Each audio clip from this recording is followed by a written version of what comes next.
long and as compelling as this one. And if you read the euphemistic initial press release from the Minneapolis police force, had there not been the extensive video that was in this process, this could have gone a different way.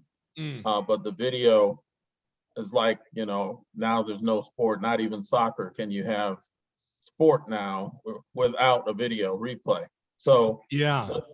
So isn't that the sad state of affairs as we've all sat around and and it's interesting too. It's like I live in Minnesota and I love this state, but we seem to keep getting caught in these weird moments where on replay over and over again, we watch George Floyd die and we watch Mr. Wright die.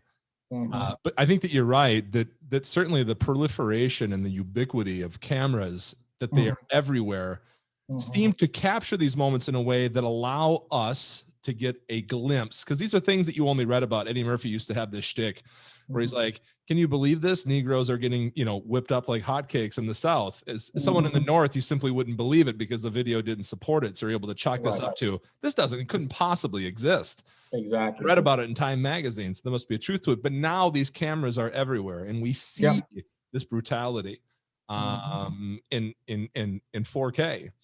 Exactly. So while it's helped us identify and see the problem, is it a double-edged sword? Is it also we're capturing so much of the worst of humanity? It's almost starting to seem like this is the primary narrative now. Like, this is what we are. We are just a horrible barbaric species who does horrible things to people. Well, no.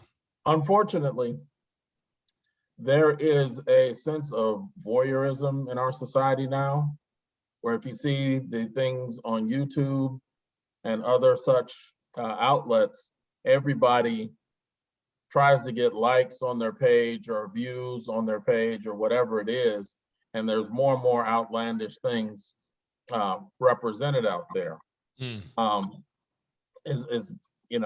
People live in their Instagram, their Snapchat, and their Facebook. So that is part of the problem.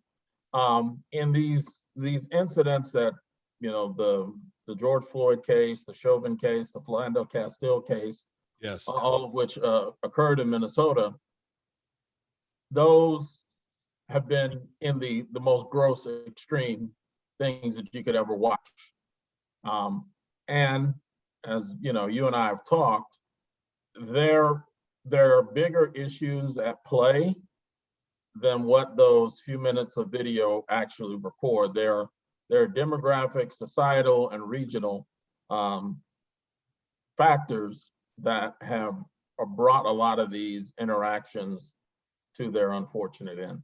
Talk about that a little bit more. You had mentioned that when we were talking recently, and I found that to be interesting. Explain that to me and certainly to the rest of the audience. I would love to get your thoughts. Expand on that. So as you're aware, I lived in Minnesota for years. I was part of that migration in the 1980s from Chicago, and it's, you can look it up anywhere. There's at least 100,000 Blacks moved from Chicago to the Twin Cities between 1980 and 1990. Okay. And of course, as with any such large migration in a short period of time, there was a lot of blowback, shall we say. Okay. Not necessarily violent. It's just, so many people of a different background changing the demographics and the outlook of a neighborhood, whether it be Frogtown in St. Paul, right. North Minneapolis, and even the northern Minneapolis suburbs. All of these things tended to bring about a change, and I remember this very vividly. I remember my father was still commuting back and forth from Chicago in 1986, and he came up to visit us, and he had an alarm on his car because our car got stolen when we lived in Chicago. This is 1986, when my dad had that alarm and it went off in Minnesota, people were like looking and staring because it was so weird. Sure. That somebody would need that's how crime-free Minnesota was as compared to Chicago. Yeah, why would there possibly be a need for one of those? Exactly. And that is the change. A lot of people, I mean, I know my mom came up for better economic opportunities. My mom was trying to go to school. My mom finished her LPN and her RN in Minnesota, and Minnesota offers more opportunity for schooling and upward mobility if you do choose to take advantage of these opportunities. Sure. African Americans from Chicago are not the only people who've taken advantage of this. There's, the Southeast Asians as well as Eastern Africans, primarily Ethiopian, Eritrean, and Somali, yes, who've all had similar migrations during recent time frame. So Minnesota, through politicians like Mondale and Humphrey, opened itself up for a lot of migration. But of course, many people know in northern Minnesota, southern Minnesota, outside of the Twin Cities, Minnesota is pretty lily white. So to inject that much diversity in a short period of time changes the dynamic of how people interact with one another. And it is not like Minnesota was a racist place. It is a place that is a very open place. But of course, you have a shock, as it were. If you're basically, we all know about the stories about busing and white flight and all that kind of stuff. But it happened in such a short period of time in the Twin Cities where the dynamic has changed literally overnight. And North Minneapolis used to be a white working class neighborhood, and it's not that anymore. Okay, so let's talk about that a little bit. So we got a lot of growing pains. We got lots of different people coming together in a spot that is resistant to change because it's used to the way things have been for a long, long time. Right. Is that okay? So there's this thing. I had this conversation with a buddy of mine recently when we talked about this concept of systemic racism. And I'll be honest with you, the concept of it drives me nuts, but not because I'm averse to talking about racism. I'm averse to it because I feel like it's this amalgamous straw man with no real head or tail. And there's no way for me to start chopping away at it. I don't know how to solve it.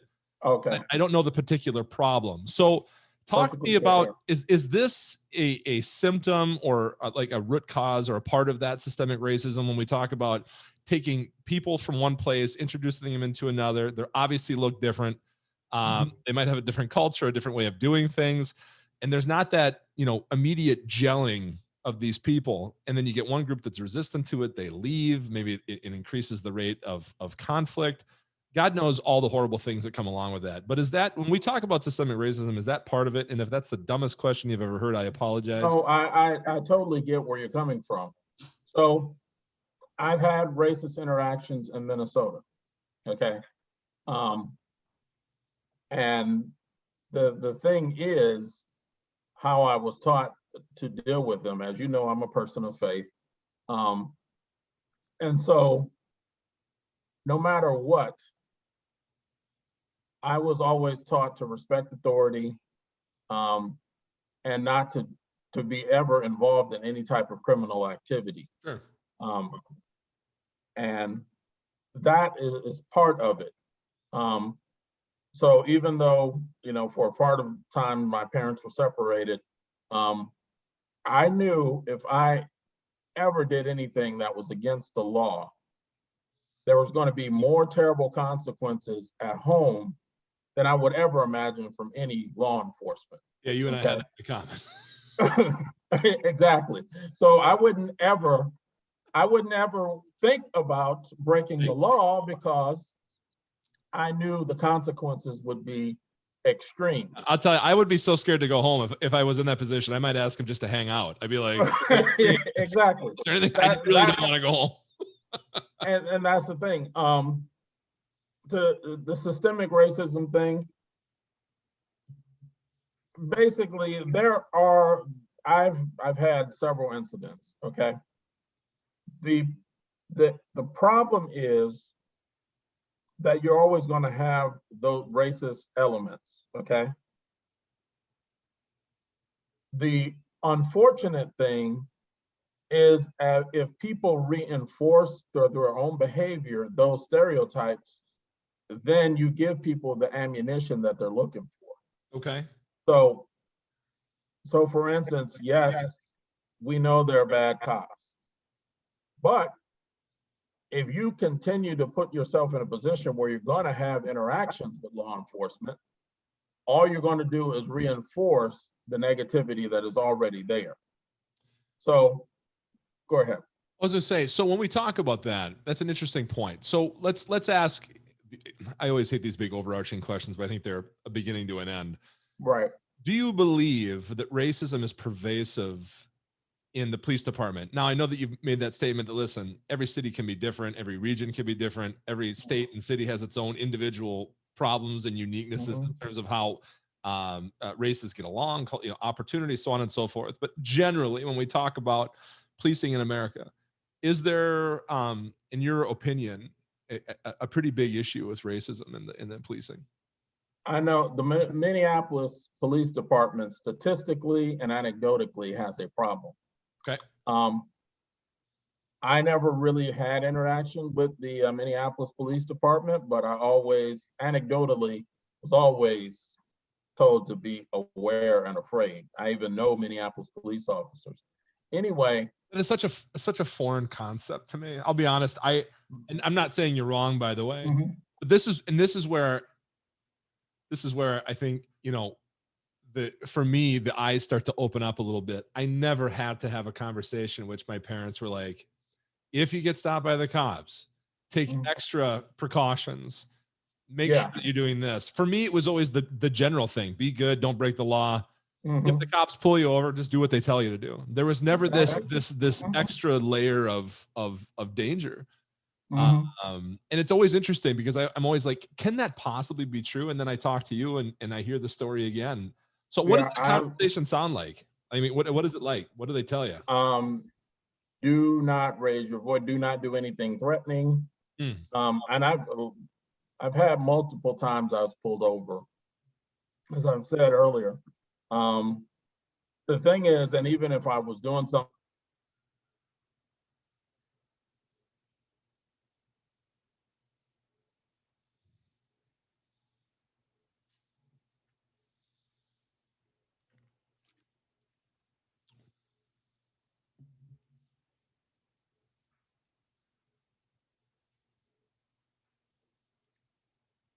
Mr. Suttle, you still with me?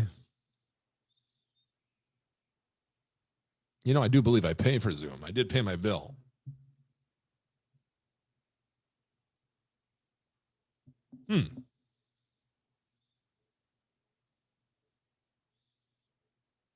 Hopefully we get him back. Oh, there he is. What in the heck happened? Anyway, my interaction is going to be different. Sure. Just end of story. Just plainly, it's just going to be different. The thing I do know is there has been, shall we say, in society, a general breakdown of law and order in general, okay? So people aren't as respectful of the police, and once they got pulled over or something, might crack wise or do something stupid, okay? And I've known people, and not just with police too, by the way. The knuckleheadedry seems to be exactly time high these days. Exactly. That's what I'm getting at. I mean, that there are, I'll perfectly example of what we're talking about. So there was a Milwaukee Bucks player by the name of Sterling Brown. I want to say at the pharmacy park. Yep, exactly. At Walgreens. Horizontal across like parkings. Exactly. He's double parked at Walgreens, and he gets beaten and tased. Okay, he really didn't do anything to deserve getting beaten and tased. unfortunately, some of our own decision-making plays a part into this, not saying that he deserved to be beaten and tased. But now it comes out the other night, he got into an altercation in Houston, in which he got a bottle cracked over his head. He was outside of a strip club and somehow got into the wrong vehicle.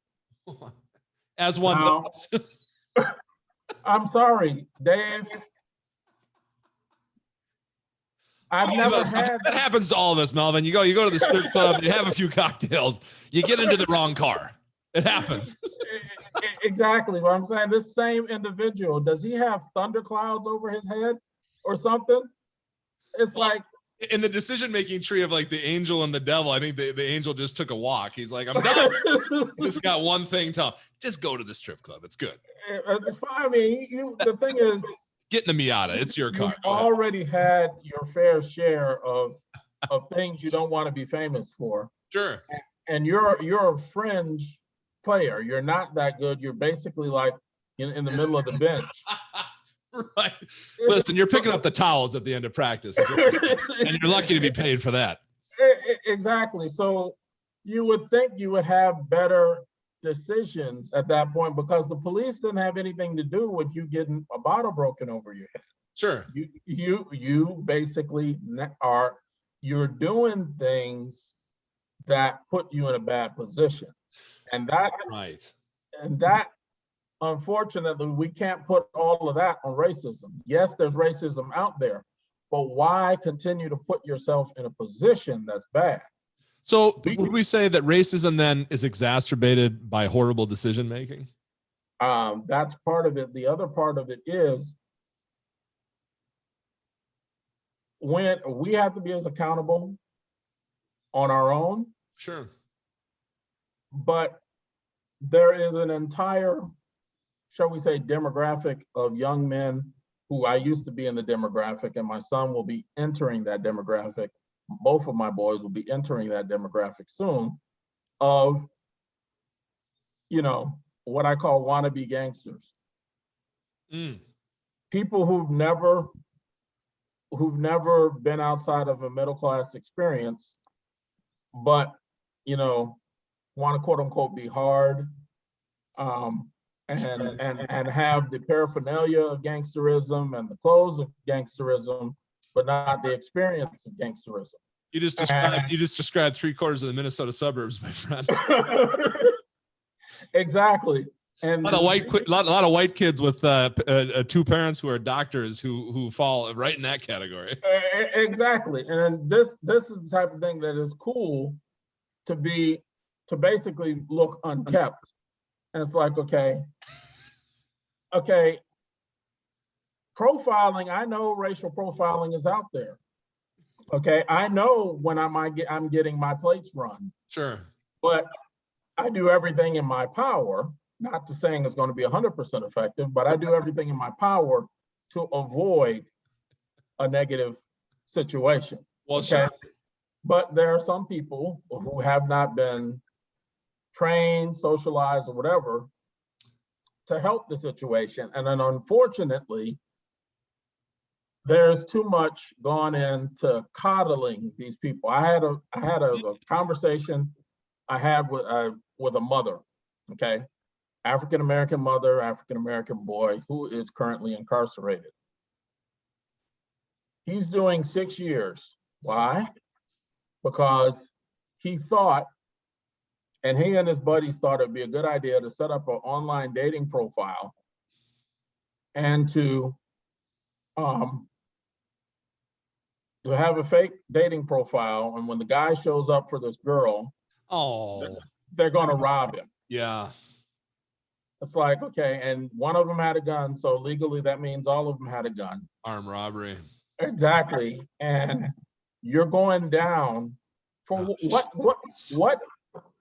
First of all, what genius thought this up? Because once you let him go and once they get a hold of that profile, they're going to know more about you than you know about you. And they're never going to swipe right on you again. You've ruined it. Imagine the feedback. I was robbed. Not hot at all.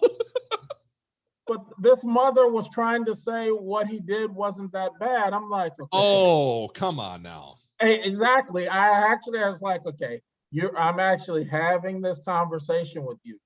Your child needs something to do because he's not been taught to be a productive citizen. Sure. That he's not making proper decisions. Okay, period. There's no way that that's going to be anything profitable. You're not going to, even if you got what, $1,000. Sure. Let's say the guy was stupid enough to be carrying $1,000. Right. How far is that going to get you? Not far. I mean, not with this inflation. Right. You got to split it 3 ways with your other 3 knucklehead buddies, and right. we're all going to be sitting in the penitentiary. Sure. And you and I, Dave, are going to be paying the taxes on those 3 knuckleheads. You know, you and I are starting to get old when we start talking about knuckleheads and having to pay taxes. Exactly. We have entered a different phase of our life, Mel. Exactly. This is the kind of thing, and I'm just as upset about the fact that I got to pay taxes on it as the young man catfishing this fool and taking his money. Correct. You cost me like $70,000 in incarceration fees. I got to pay that. My property tax is going up $150 next year. Exactly. But back to this, you mentioned, are you need to be in the way, or getting in the way, and all this. Yeah. This was not when we were recording. So I had said to Melvin before we started recording, like, you know, I look at, like, you know, whether it's Antifa or whatever, we call them affectionately Karens. These very upset white people who are in the streets, you know, and they're the ones throwing the bricks and screaming at the police in their face because I think they have some sort of immunity or whatever it might be. Like they have a superpower that because they're white, they can just walk up to a police officer and start giving them the business. And I was wondering, and I was asking, does this help the cause? And what are your feelings about the passionate, well-meaning whites who seem to be more upset than you are? So I'm sure that there are people with their heart in the right place. Sure. Yeah, God knows they're trying. But a lot of these situations are putting gasoline on the fire because, for instance, you saw what happened over in Kenosha. Yeah, house. Yeah. Dude, that situation that is. Exactly. There's a group of people, you can throw January 6th in there, Charlottesville in there as you want. Sure. There's a group of people that are going to have their set ways yes. that you and I don't agree with. Sure. They love tiki torches. They're a big fan. Exactly. I think it's just to keep the mosquitoes away, but they love them tiki torches. And they love some pleated khakis. Exactly. There's no reason to confront those people. Those people are going to have, because you're not going to change them. Exactly. They're going to have their views. Sure. And unless, they have some type of, and I believe in redemption, I believe in, repentance and all of those types of things. However, do not throw gas on a fire. Let it go over there. Those people, they're not, the other thing about these people, whatever groups they call themselves, generally speaking, they're not going to go where you are. Sure. And that's the beauty of it. They like to be to themselves, and more power to them. Sure. I don't have to bother them. And the unfortunate thing is that we have, because the internet has emboldened people to become more confrontational. People say things over social media that they probably would not say in person. A lot of dehumanizing. Much easier to be cruel to a picture, exactly, than to a human being who you have to look at and see the effect. Yeah, exactly. Because I'm sure you've run into this. People who don't know you from Adam, all of a sudden have, paragraphs and everything else to say about you. Dude. Don't know you from Adam, Eve, or Steve. I am the fool that goes on conservative websites and tries to have conversations with some of these people, and it is amazing to me. You could present the most level-headed, objective, non-inflammatory shit, and these people will spin it like you have done spit in their face, and they just come at you with the wrath of God. And I'm like, I don't even know what I said. I mean, I came at you and presented a dispassionate, objective case based on what you said, presented facts and evidence, links to support my case, and basically just came back and called me a son of a bitch, insulted my mom. Exactly, because the line is drawn in the sand. There's no changing this group. They don't want to come together. And I personally believe that we're always going to have problems, especially racial problems in this world. But I go out of my way, and you and I have known each other for years. I go to out of my way to treat everybody how I would want to be treated. Yes. And that's the only way we can ever come to any kind of. I agree with you, but this is the sad state of affairs. That rule has existed for a very long time. And we seem to keep forgetting it, or we certainly don't employ it in our lives. And I'm not saying most people, I think that fundamentally most people are very good at their core.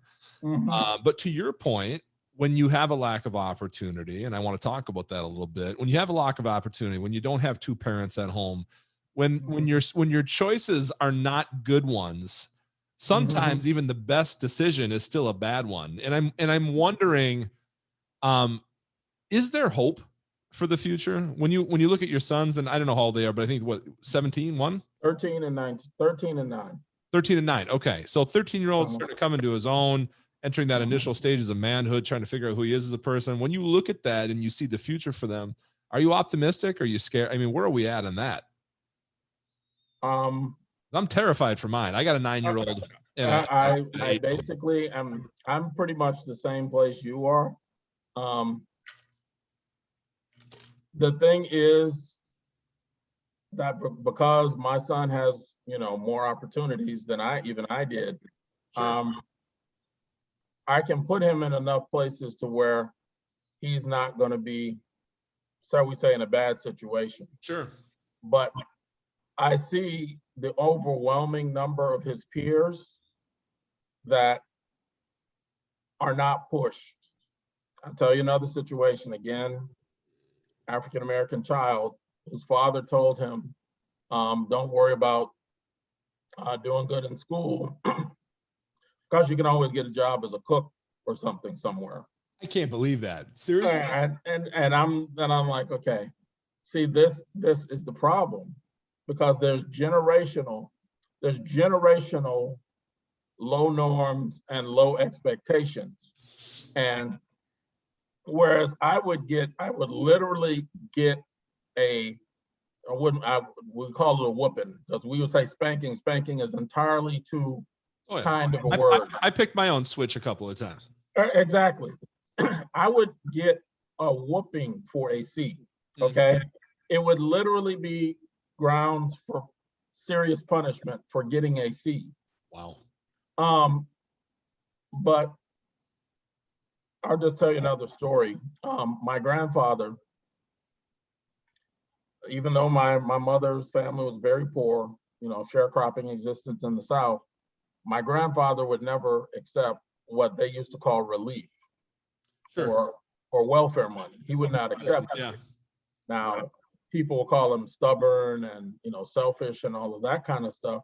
But even though my grandfather didn't have a degree from Harvard or anything, he did understand that once you start accepting from the government, then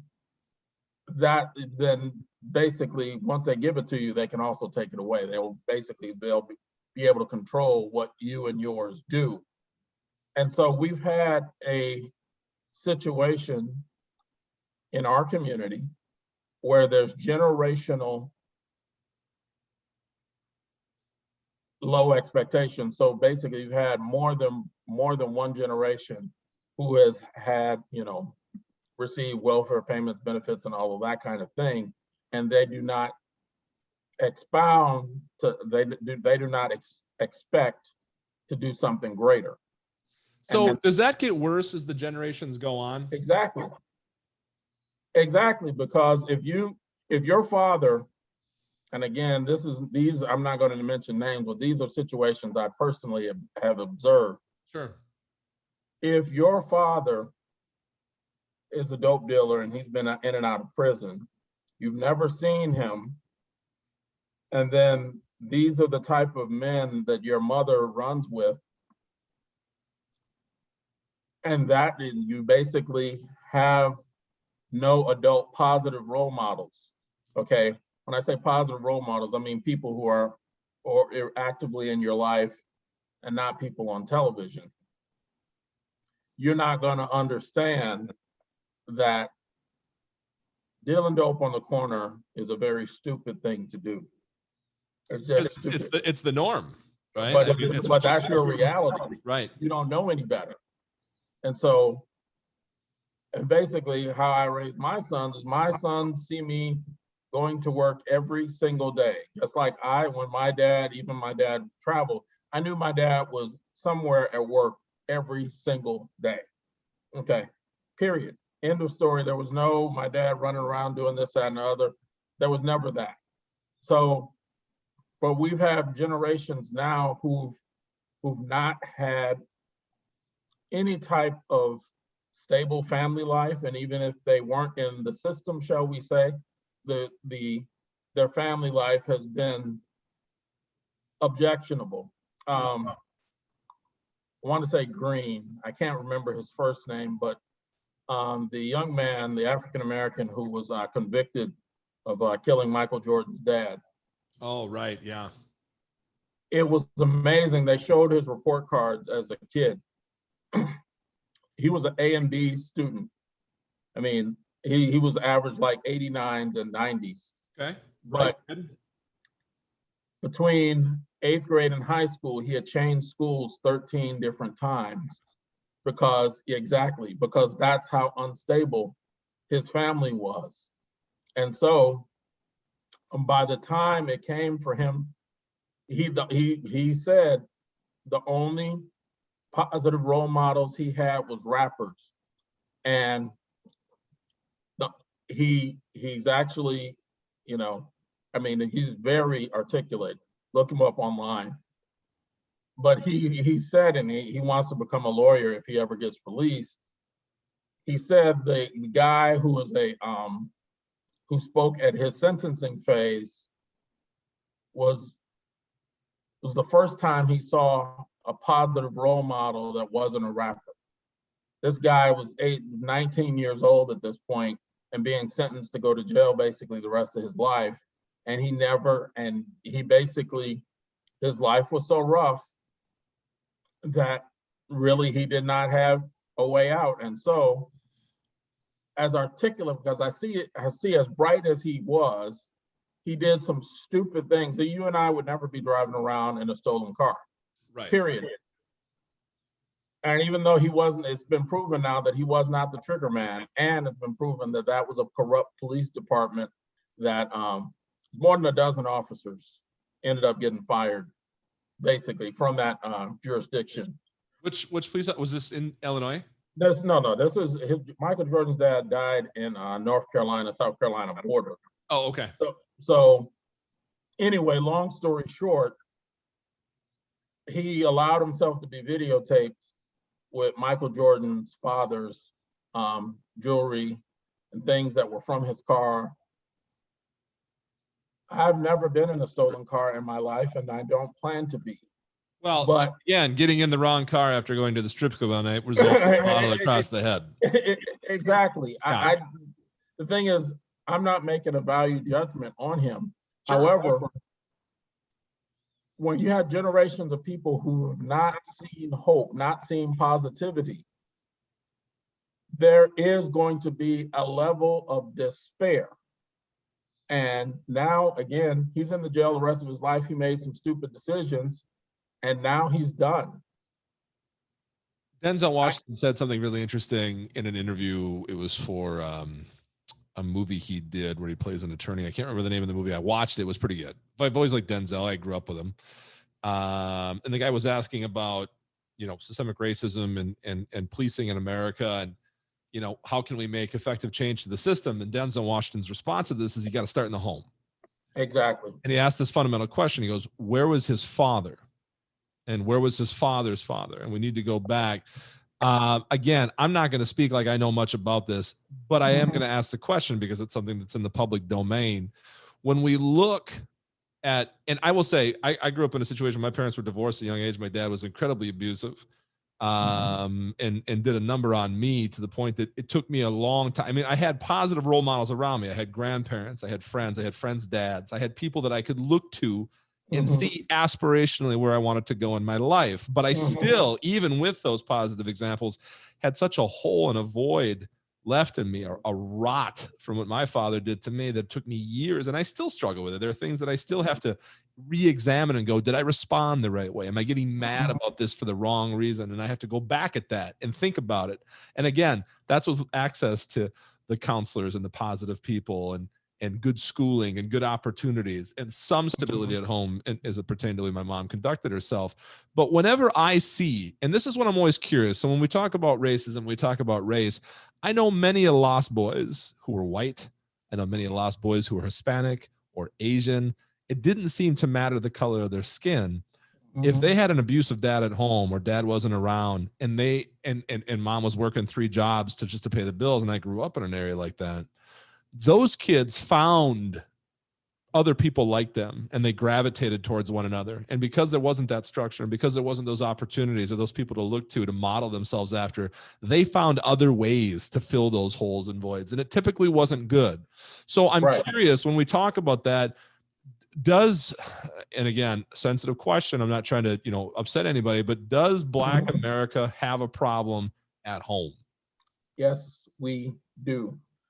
My dad was not at home a lot. My dad traveled. However, there's 2 things. As I told you, I'm a person of faith. My mother was very intentional with the little time that I did have with my father. She would command him to take me with him when he would go on some of his work trips. She would make him do it. It was just to get you out of the house, to get her out of her hair for a while, or I understand now why she was doing it. She understood that I needed to see what work was like. What was your mom's name?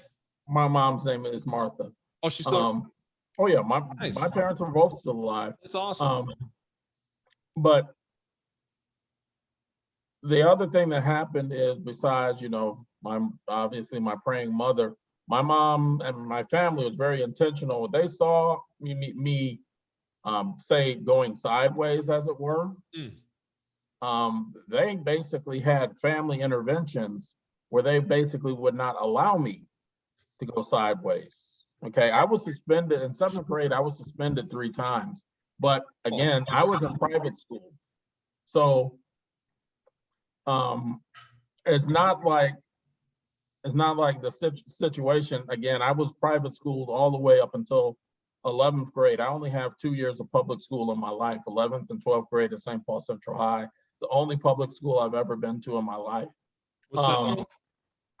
Central, yes. I don't know if I told you this, but I went to Harding High School, which is not far. Yeah, you're right on the southern part of Ramsey County. Yeah, beautiful area. A great place to raise a family. Exactly, but that's the thing. And that's another thing where I learned all of this. I went to school with drug dealers, guys with big fat rolls of money in their pocket. I could name their names right now, but I know those dudes are probably either dead or in the penitentiary right now. But they were cool in high school. I knew a guy that had a custom purple Mercedes at like 17, and I'm like, that's normal, isn't it? What does he do for a living? Precisely. It's like, okay, that's the thing. I mean, that fast money, easy money. I knew as a teenager, I knew that money was no good. Sure. That I've seen, I've known all types of people involved in the dope game and all that kind of stuff. And I knew to not have anything to do with that, but I knew that. Well, you're But playing the long game too. But I think that part of that too is that you got, to your point, when you have a lack of faith, or you can't see the long-term vision, when you don't believe you're going to make it to 30 anyway. I mean, I've talked to plenty of buddies and they burned out quick, some in the pen and some who are no longer with us, who just believed that their life was a very finite experience. 25, 30 years was what they were expecting. So they were trying to maximize as much as they could. You know, between 15 and 25, it was like, what does it matter? I'm not going to make it anyway. So I might as well get everything I can and enjoy my life to the max. And a lot of those people did not make it, or again, are in jail or paying the price for that because they went for that quick, fast cash and didn't play the long game because they just didn't have faith that that was going to be something that they could obtain in their lives anyway. I find that incredibly sad. Yeah, it's extremely sad because again, I went, again, guys that went to the same private school that I went to, dead, Right. because they wanted to get in the dope game. And one of these guys, he didn't even make it to what, 22, 23, and there at his casket are 3 baby mamas. And it's like, jeez. Exactly. Did they know about each other before the funeral? Who knows? But that's the thing. I mean, God almighty. So not only that, I mean, what are those kids going to grow up with? Right. I mean, yes.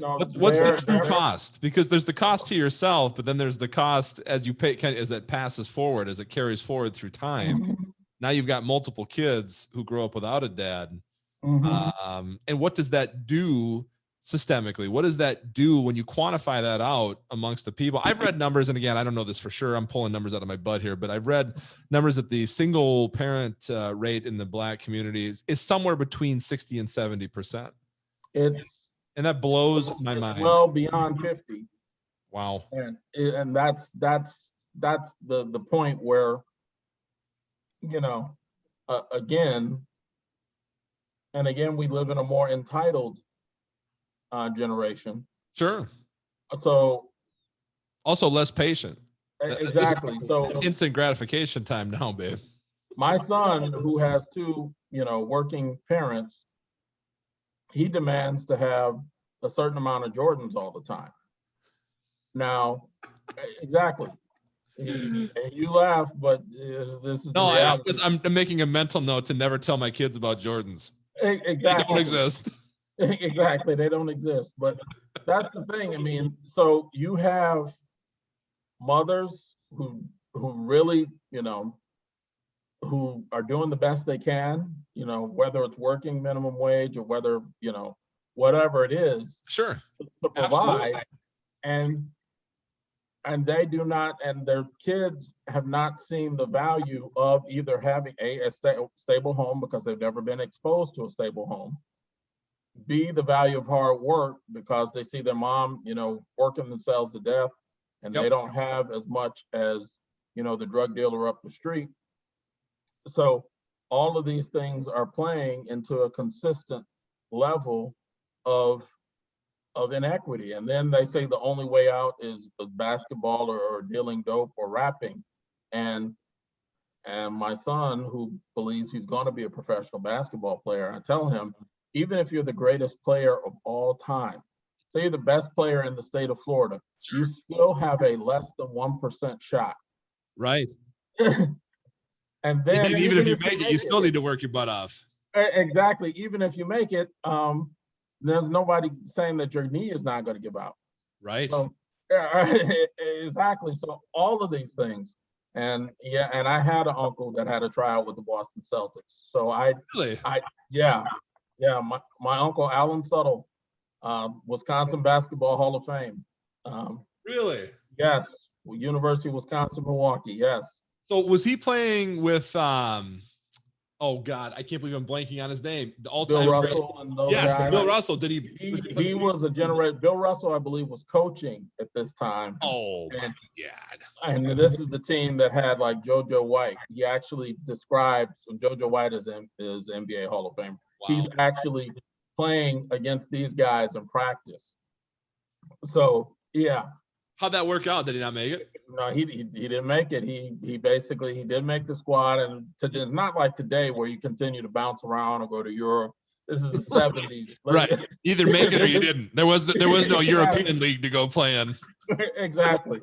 So so I know this. Okay, I have two uncles that state championships in basketball. So I go to my son's game. I support him. Of course, I'm the one that taught him, but I can't put my eggs in that basket, even if he grows to be like 6'9" or whatever.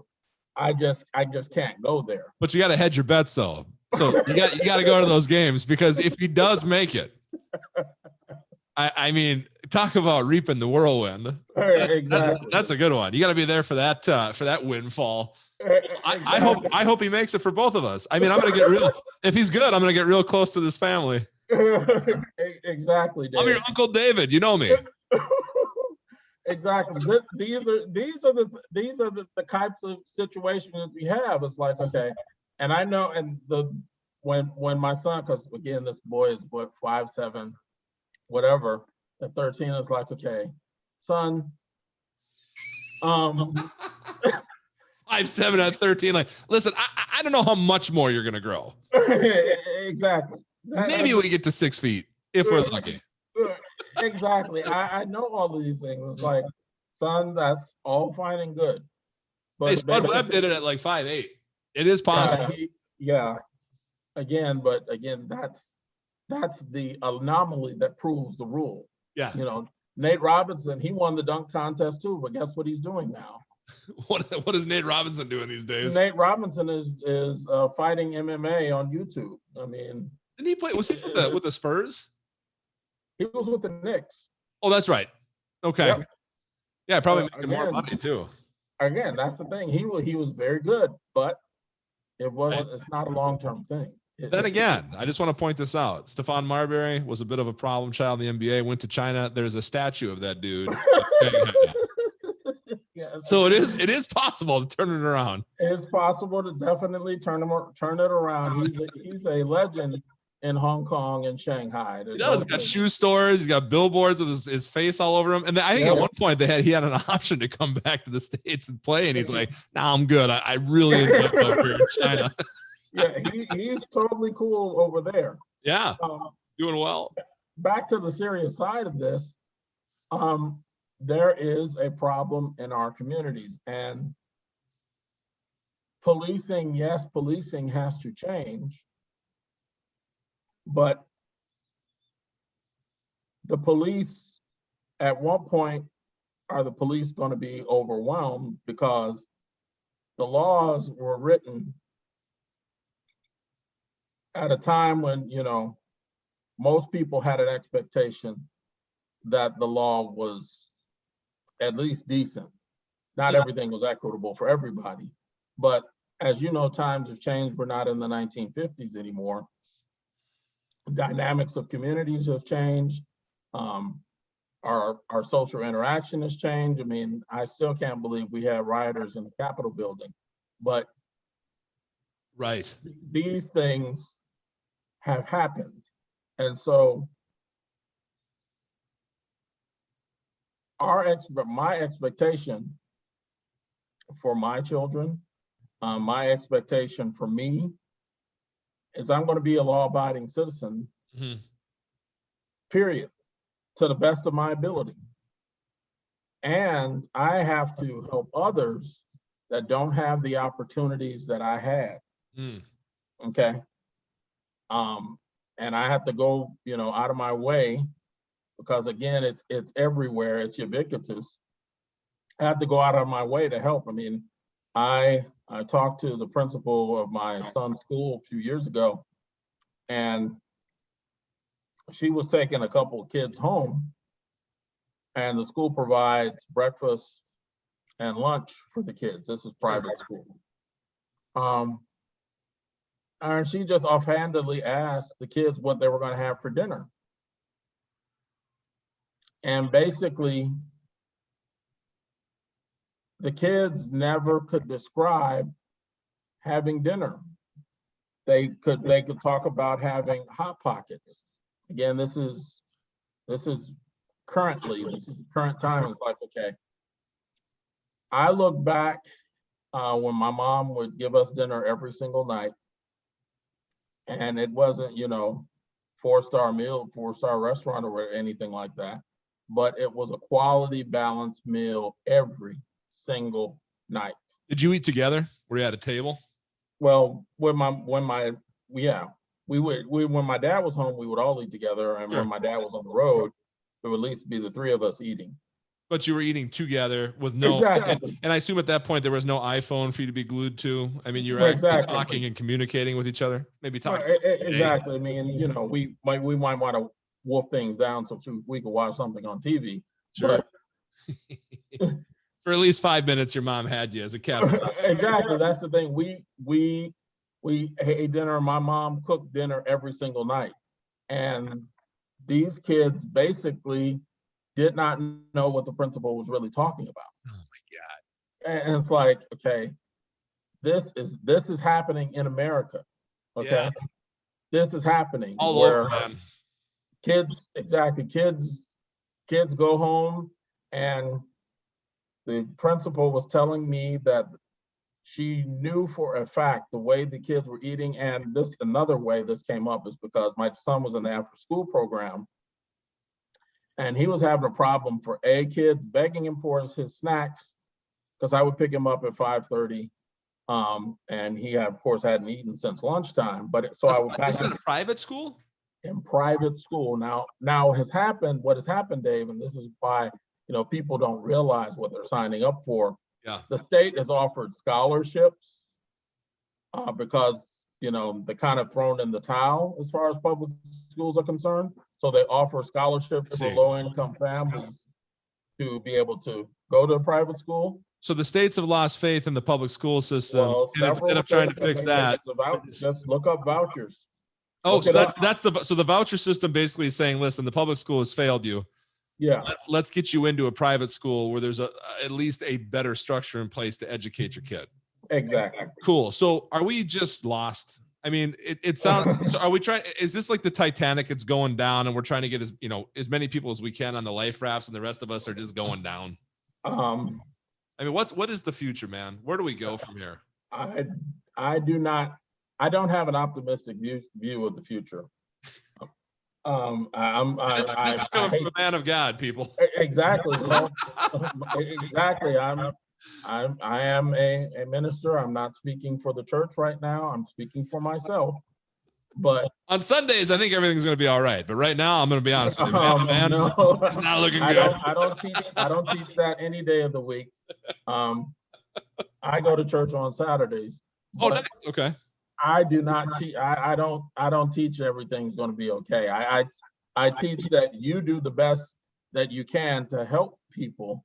But on this earth, and I hate to get overly religious on you, but Christ said evil men and seducers will wax worse and worse. However, I'm optimistic that I can help in my sphere, because as a believer, I'm told I'm the light of the world. Mm-hmm. So no matter how negative the situation is around me, the power of God is that in the light that He see me. And I was raised on the south side of Chicago. Sure. My parents came up to the Twin Cities, and actually when I left in April, and this is the month of April, I left in April of 2004. I literally had to hold back tears when I left Minnesota, because I realized I came to Minnesota from 8th grade, and I left. That's what it was, 1985, I guess it was. And I left in 2004 and knew I wasn't coming back, but I grew up. I was allowed to become a man in the Twin Cities. Okay.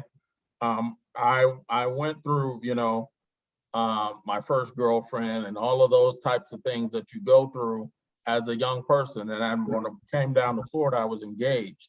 So I went through manhood. I became a man in Minnesota.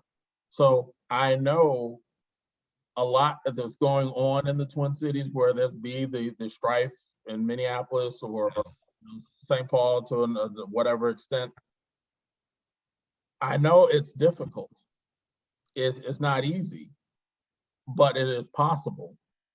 But because I was surrounded by positivity and role models and a community of faith, I was surrounded by that. So you were armored up. You were equipped. Exactly. That's so how do we do that for the lost generation? As lost as they are, I'm not saying they all are. I mean, there are plenty, and I'm not even going black, white. Doesn't. No, I totally get where you're coming from, Dave. Yeah. Basically, how do we help? We have to be our brother's keeper. There's no two ways about it. If you know of a situation where things are going sideways, then basically we owe it to, as much as we can, intervene. It's an interesting thing. So I'll throw this out there. I'll posit this. It seems like, to a certain extent, there seems to be a couple attitudes about how we make the world a better place. One is general apathy, which is, it is what it is. Nothing I can do about it. The other one is, my world is just fine. I'm not going to, what does it have to do with me? I'm good. The other one is, someone else will fix it. Another one seems to be, the elected officials, which I'll be honest with you, if I've lost faith in anything at this point, it's that any elected official is going to do anything other than for themselves or the guy that gave him $1 million, that's fundraiser. So it sounds like we got to go back to the basics, which used to be look out for each other, take care of one another. When we see those opportunities to reach out and lend a helping hand or a supportive hand or one of guidance, when we can share some expertise and some wisdom, that we should do that. Are we in a position, though, as a society where we're open to that? Or are we too jaded and too pessimistic? Have we been poisoned by the tongues in the media? Well, the thing is, the harsh rhetoric does not help anything. It's awful. And the foolishness, and we talked about, and we mentioned Maxine Waters briefly, where Maxine Waters opens her mouth to say the idiotic things that she said. And then, I say Maxine Waters, but I also mentioned Mitch McConnell. Mitch McConnell is nothing more than the last vestiges of a bygone era. Right. Mitch McConnell was a spokesperson for the tobacco lobby. And even when the tobacco lobby was convicted of lying, he was still an unapologetic spokesman for the tobacco lobby.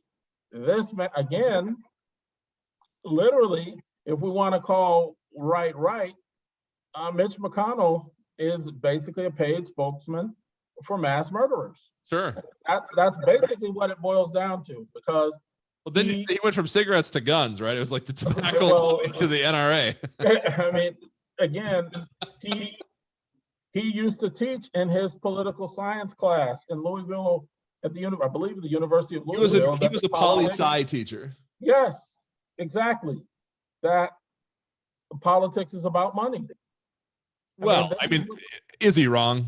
Well, that's true, but that's the thing. He is the most perverse example of it, because people like John McCain, they tried to push back on this campaign finance, but now it's just basically how much can you throw in my coffers, basically. Sure. Well, as we said, now money is basically speech, and companies can give as much as they want now, and so we're talking about McCain-Feingold, right? We're talking about exactly. Yeah, I they talk all the time about how to get money out of politics, but when Nancy Pelosi is basically buying Microsoft stock, and then 4 weeks later there's a government-approved contract to provide HoloLenses for the military that increases that company's worth by a factor of $1 billion, and she makes it like a bandit. It is very interesting to me when they say that was it power absolutes or absolute power corrupts absolutely, whatever that thing might be. Correct. And I see this, it's an interesting thing, and I would love your thoughts on this.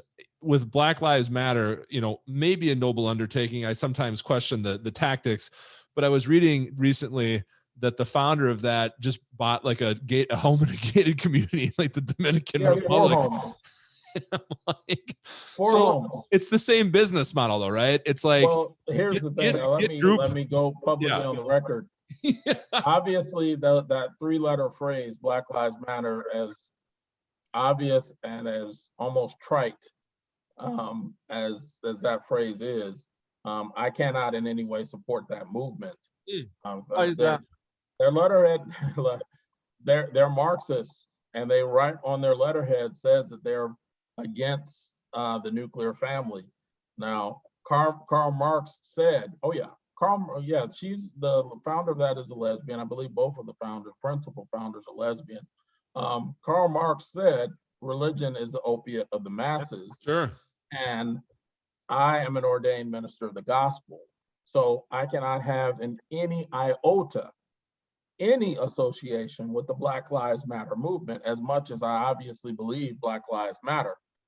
I cannot have any association with that movement because that movement is anathema to the beliefs I've held for all my life.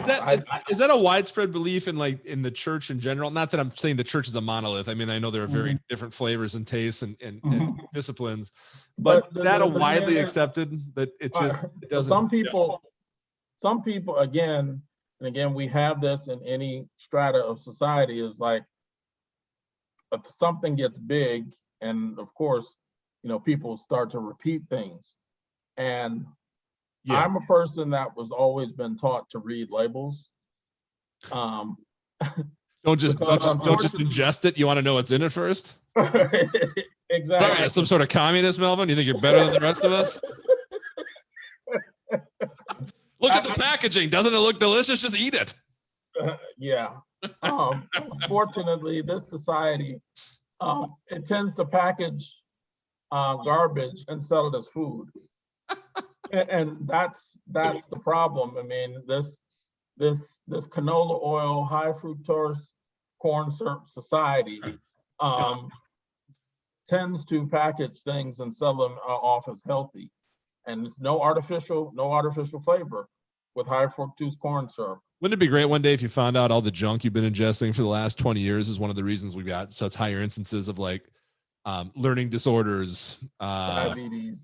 Yeah. Oh, there's no way there's a correlation between diabetes and the junk food we eat, Melvin. I refuse to believe. This segment brought to you by Doritos and Mountain Dew. Doritos and Mountain Dew go together like peas and carrots. Better than peas and carrots. It tastes better. Oh my goodness. Why eat one bag when you can eat two? Yeah, listen, man, it's an interesting society, right? Where we have devalued the family, we dehumanize one another, but we come up with really great new iPhones once a year, the new revolutionary technology that exists. We can scale that exponentially. The technology can grow. We can come out with, what I see, mango flavored Pepsi the other day. I'm like, we got 16,000 different flavors of Pepsi. We got every indulgence, every horrible thing you can do to yourself. Now the full legalization of marijuana. I assume hardcore drugs are next. We'll decriminalize cocaine. We literally will have legal cocaine that you can buy from the government in the next 10 years. And I assume that we're still going to see plummeting rates of what we call the nuclear family, right? It'll be higher rates of single family households. God knows what, more for-profit prisons. We will continue to erode and destroy the very fabric of society, but you can go get you one of 50 flavors of Doritos at any corner. Unbelievable. Yep. So all is lost, except we can take it upon ourselves as our personal mission to try to reach out and make life better for someone around us. But even that feels like a losing proposition when you look at the enormity of the problem on the other side, right? So what is the best that we can hope for? Is there a cure? Is there a solution? Is there a prescribed approach to how we can stop hating each other so much? and not see race behind everything? Can we get to the point where we can see something or observe something and take it on its merits and take it on the facts? Or are we always going to inject now in most things the unseen forces of racism or bigotry or systemic this? I mean, it seems so easy to do, and it's terrifying to me that we do it with such ease. Like everything has to be something else. As to quote Dr. Martin Luther King, the only way to defeat hate is to find the strength to love. Somebody on Facebook posted, and it was a African-American friend of mine, posted if Derek Chauvin were to repent, he's part of God's family. And, you know, people. And I have to assume that was accepted well. People were like, totally agree with that. No, it was not. And these were people pretty much from all the same faith community. The thing is that people want to hold on to hate. And that's them because it's profitable. It's profitable. Also easy. Exactly. That's the thing. It's easy and profitable. Oh yes. To and again to divide and conquer. Absolutely. The thing is, Dave, and you and I both know this. I could have had you and I worked at the same job. Yeah. I could have been somebody who just clocked in, collected my check, and went about my business. Sure. But you know me better than that. Oh yeah. I always. You gotta go for it. 100%. 110. Exactly. I basically, but again, the work ethic that I was taught was to work as hard as I could ever work every single day. Yeah. That's what I was taught. Yeah, I tell my boys this all the time. Showing up is not enough. Exactly. Showing up is the beginning of the game. Exactly. Then you got to outwork and outperform. You better get at it, and you better do it consistently. Here's the thing, Dave. And of course, I'm obviously, you know, more Black people than me, but you and I happen to work together for a period of time. Yep. And so the whole stereotype of Black people are lazy and all of that kind of stuff, and you know, we don't do things and we don't show up on time. You know, from your experience with me, that that's not true. I know that experience from you and from several other people. Exactly, but I don't know those people. I only know me. So that's the thing. We have a personal responsibility in our own community to be the best, whatever father, brother, sister, parent that we can be. And then, because the people who preach and teach those stereotypes are always going to be there.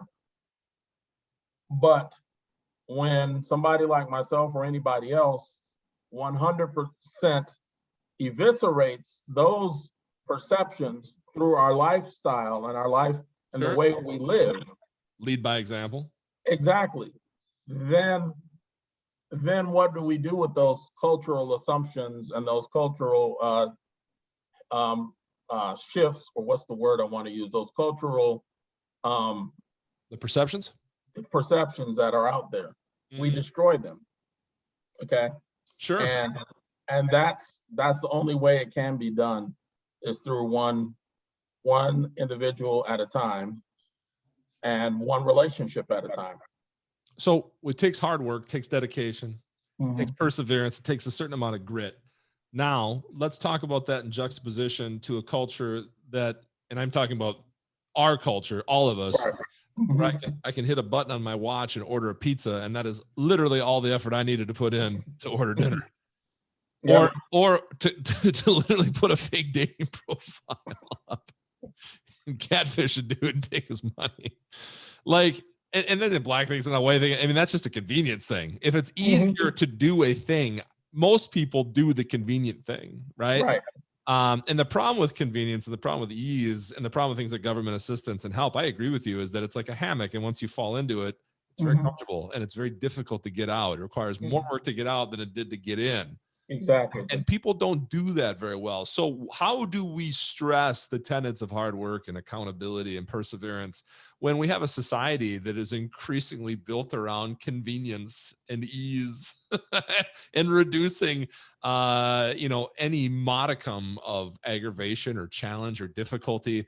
I mean, we don't even want people to be no microaggressions, no challenging of ideas. In colleges, we want you to be very healthy and safe all the time. And we don't want to challenge any of your misconceptions, right? Because, you showed up, and because you showed up, here's your trophy, and you're the same as everybody else. So how the hell do we those are very dangerous, dude? Very dangerous things that we've allowed. The participation trophy, all of that kind of stuff.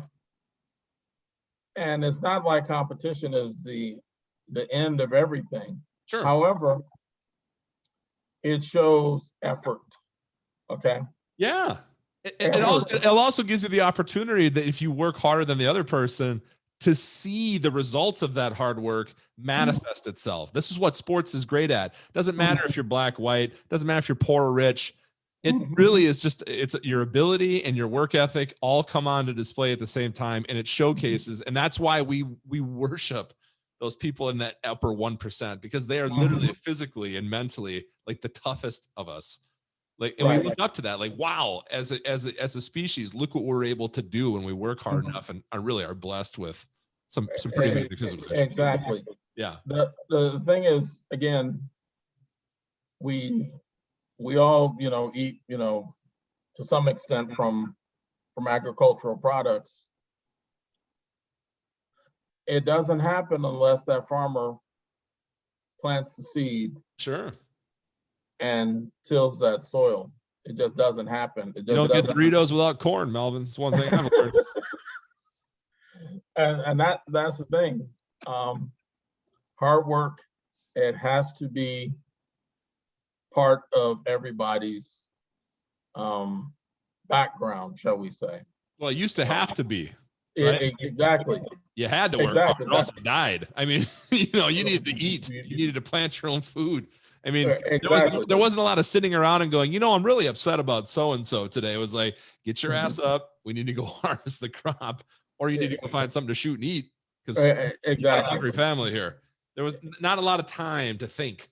You're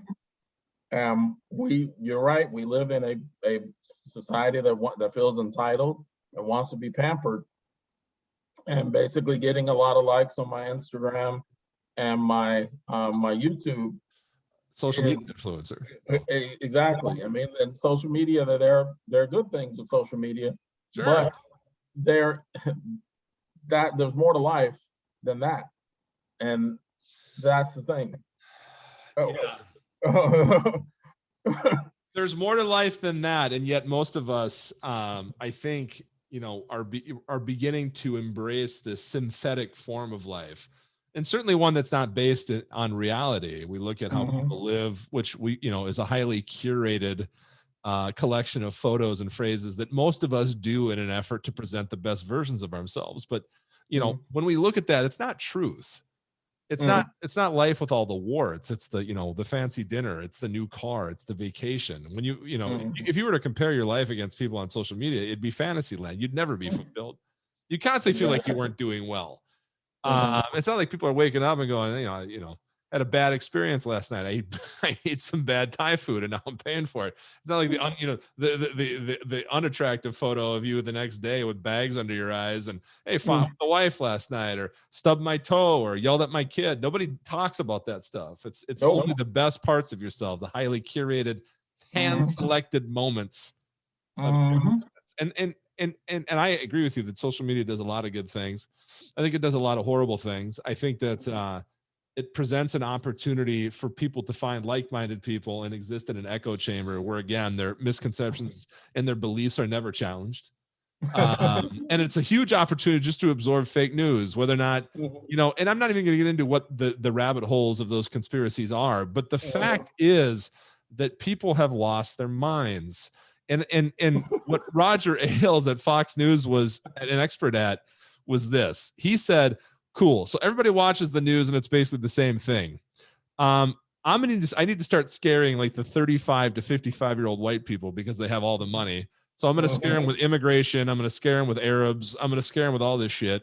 That'll drive eyeballs to my station. I'm going to deliver that with really attractive blonde women that will just, basically just repeat the signal over and over again all day long, how terrifying everything is. Threat levels, taxes, immigration. And then social media came along and was like, oh, you think that's good? We're going to do it on every device in 5G internet, and we're going to deliver it constantly, nonstop on a loop. And we're going to allow people to connect in ways that aren't passive, where they were just watching your television network. We're going to put them into chat rooms and like-minded groups. We're going to bombard them with advertising and stories that kind of match their worldview, even if it's not correct. And we're going to let them do this over and over again. And by the way, a beautiful added incentive is if we weren't shooting ourselves in the foot enough, we're also going to make it really easy for China and Russia to come in here and bombard them with fake news to the point that they all hate each other. Exactly. And they tribe up, and now everybody's the enemy, and there's no end to it. So yeah, was social media good? I think so. I liked it when it was just like a picture of my cheeseburger. Like, hey, look at my cheeseburger. But now it's, oh my God, man, there seems to be no end to the depravity and the opportunity to mislead, misinform, and just again, the way that we end up hating each other. It's crazy. Exactly. The thing is, and that's the thing, somebody like Marjorie Green down in Georgia. Let's say her full name. I really think that her account life, Marjorie Taylor Greene. Yes, exactly. That person actually exists and actually is walking around in the open air. Yeah. Right. And then but she was a creation of this social media though, right? You have to assume at one point she was just a normal racist. And then she went online and became like a supercharged racist. That's the thing. I mean, she's actually getting a political action group to support traditional Anglo-Saxon values. And listen, from my perspective, I appreciate that, Melvin, but I don't think it's inclusive enough of people like you, my friends. I don't know if you guys want an Anglo-Saxon slanted perspective force-fed down your mouths all the time. I don't know, maybe you do. Oh my God. The fact that there's someone out there in 2021 saying the words, I have a political party that will appeal to the Anglo-Saxon, like, really? We're still doing that in 2021? There's room for that still? Oh, this is, again, what we are up against. I mean, the word pandering is not strong enough. Right. That really, this type of thing is out there, and this type of thing. This exactly. I mean, I don't even know how to say that. I'm very rare that I'm a loss for words. I have no idea. We all are. Dude, some of us are lost for brain cells.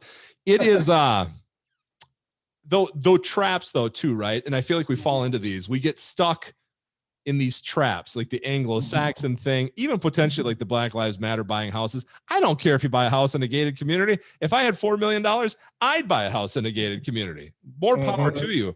But it is funny. They used to call them wedge issues. And, and now I call them like trap issues, where like every day you tend to fall into one of these things, like the cancel culture. I don't know if I care if Dr. Seuss isn't readily available anymore. I don't know what impact that has on my life. And yet I found myself on like message boards, like, this cancel culture, like leave Dr. Seuss alone. And then I analyzed, I'm like, why do I care?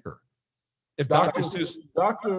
Theodore Geisel existed way back in the 30s. God, I love your brain. The fact that you even know his name, Theodore Geisel. Then you make me feel bad. Now I got to go educate myself again. Thanks, Colin. I mean, he even said that some of the things that he drew were a little off. Okay? He even said that. Well, then it would be a great warning if that was the forward in his book. Listen, 30 years from now, you guys are probably going to be offended by some of this shit. You have my permission to take these books off the shelf. Exactly. Oh my God. That's the thing. I mean, we live in a society where we're used to changing the channel, but now that's not enough. Well, you change the channel and your phone starts beeping at you. You turn the phone off and your iPad goes off and you're like, I can't get a break. I mean, I'm constantly bombarded with news alerts, text messages. I mean, it's very, very hard to disconnect. And the psychology behind tech addiction, this fear of missing out, and again, that instant gratification of being able to unlock a device and see a message. Facebook, right, perfected this with making sure that every time you go in, you know, the alert goes off and, hey, look, there's 4 things and somebody commented on something that you wrote or somebody responded to something. They drive it. Got it. Mr. Suttle, I'd like to continue this conversation at some point in the future. Can we do that? Definitely. You just tell me when, man. My friend, it was so great catching up with you. I look forward. We have so much to talk about. If we're going to save the world, we're going to have at least 5 more episodes to do it. Okay, man. You take care of yourself. Have a good night. All right. You too. Bye. Bye.